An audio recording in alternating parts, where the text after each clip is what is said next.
All right, today we're going to talk about proportions in tables and graphs. Let's go over some things that we need to remember really quickly. These are all things that we have already learned for the most part, okay?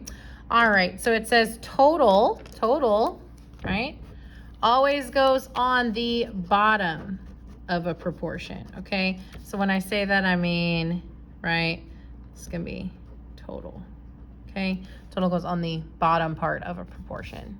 All right, hopefully at this point we've gone over it enough and you know that percent always goes over 100, right? So percent over 100, okay? Make sure that you know that percent always goes over 100.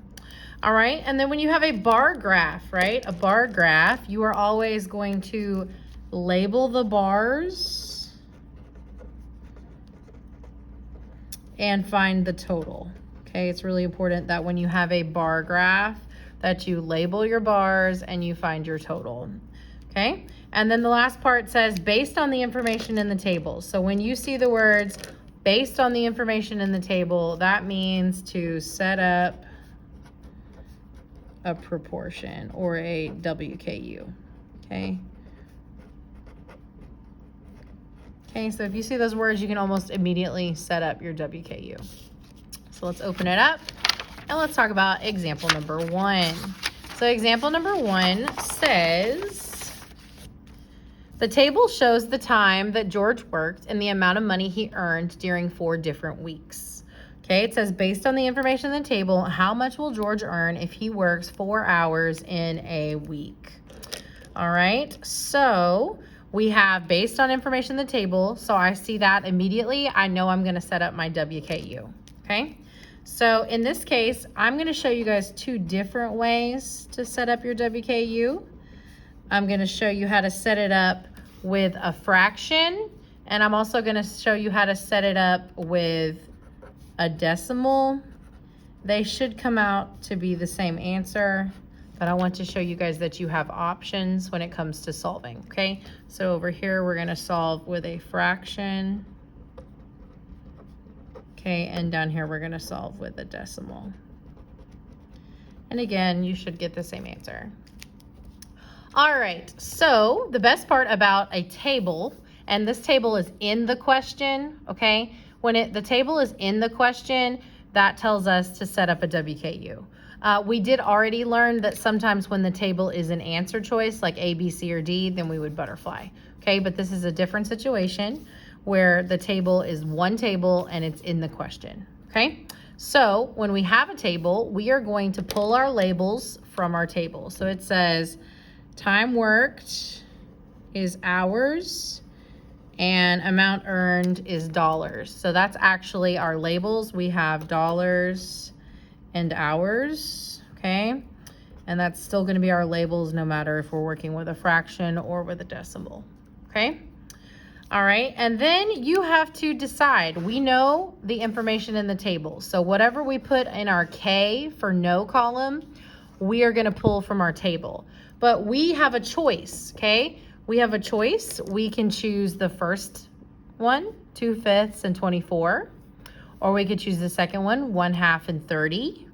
Or we could choose the third one, 3/4 and 45. Or the fourth one, 5 1/2 and 330. Okay, so quite a few options when it comes to which one we're going to use for our no. What you need to do is you need to pick the numbers that are most comfortable for you, okay? So for me, I am most comfortable with 1/2, okay? I have 1/2 memorized. I know that it equals 0.5. Okay, so that makes me feel more comfortable. I know that half $1 is 50 cents, and 30 is a nice number because it's a multiple of 10. Okay, so I really prefer this section here. Okay, this one down here has a mixed number. I am definitely not using it. Okay, this one's 3/4. I could use it, or I could use the first one. All of them will get you the same answer, but this one for me is the most friendly numbers. Okay. So what do I know? I know that $30 is 1/2. Okay, so this is where I'm solving with a fraction. So $30 is half an hour. And then what I know down here is $30 is 0.5 hours, okay? And I'm just making sure my labels match. 30 is dollars, yes. Hours is 0.5. Okay, so again, we're just showing you the different fraction versus decimal. All right, and then we should know at this point that our unknown comes directly from our question statement. So right here, here's my question mark. So you can see that the information from there is 4 hours. Okay, so 4 is hours, so I need to find hours and go over, and that's where my 4 goes. Same for this one. And now I'm ready to solve, okay? So to solve, I'll start my proportion just like normal. I'm gonna multiply corner to corner. Okay, 30 times 4 is 120, okay? Same for the bottom, 30 times 4 is 120. All right, and then after we multiply, we're gonna divide by our extra number. So in this case up here, I have 120 divided by 0.5. And then down here, I have 120 divided by 1/2, okay? I know that whole numbers go over 1, so I'm gonna put that 120 over 1. And then I know the rule for dividing is just keep, change, flip. So I'm gonna go ahead and do that. I have 120 over 1. I'm gonna change to multiplication, and I'm gonna flip to 2 over 1. From there, it's literally just top times top, bottom times bottom, and I should get 240 over 1, which is just 240, okay? So let's see if when we work with our decimal, we get the same answer. So that was working with a fraction. I prefer to work with a fraction because I know how to keep it, change it, flip it. But if you prefer decimals, that's totally fine too, okay? So we have our cowboy of 120, and we have our horse of 0.5. Well, I know that my horse cannot have a decimal, so I'm gonna have to hop to the back. So now my horse is a 5. But if I hop to the back on the horse, I have to hop the same amount one time on my cowboy, which means my cowboy is going to end up being 1,200. So now I'm ready to set up my division, 5 and then 1,200. And remember, we're staying organized. We have 1, 2, 3, 4 numbers, and then our decimal. 1, 2, 3, 4 numbers, and then our decimal. All right, and then we can see that 5 does not go into 1, but it goes into 12 2 times.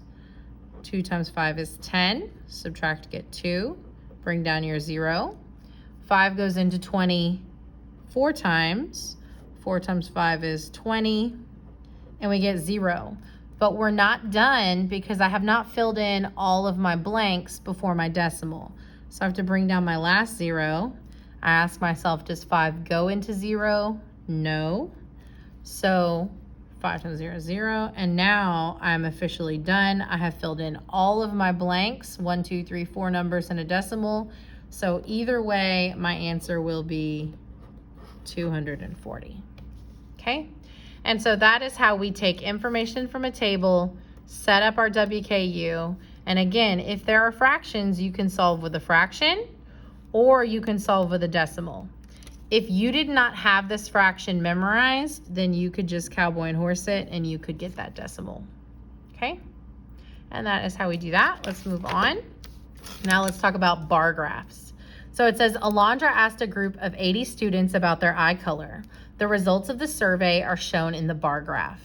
So it says, based on the information in the graph. So based on the information in the graph tells me I'm gonna need a WKU, okay? And I know anytime I have a bar graph, I'm gonna label my bars and find my total, okay? So my bars, what's between 10 and 20? Looks like 15. What's between 0 and 10? 5. And then that one is right at 60.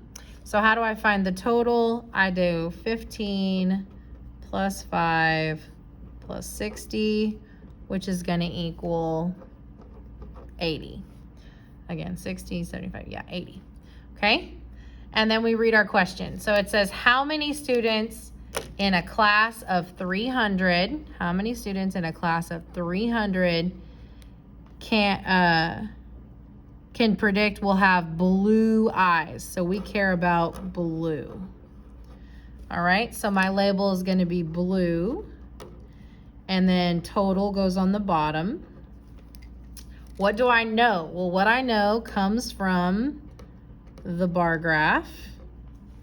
So looking at my bar graph, blue was 5 and total for the bar graph was 80, right? I got that from adding those together.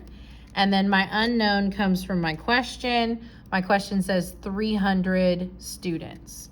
So that's 300 total students, not students with blue eyes, okay? And we're ready to solve. So we're gonna cross multiply. 300 times 5 is 1,500. And then we're gonna divide by our extra number 80. So I'm gonna stack it like a cowboy and horse.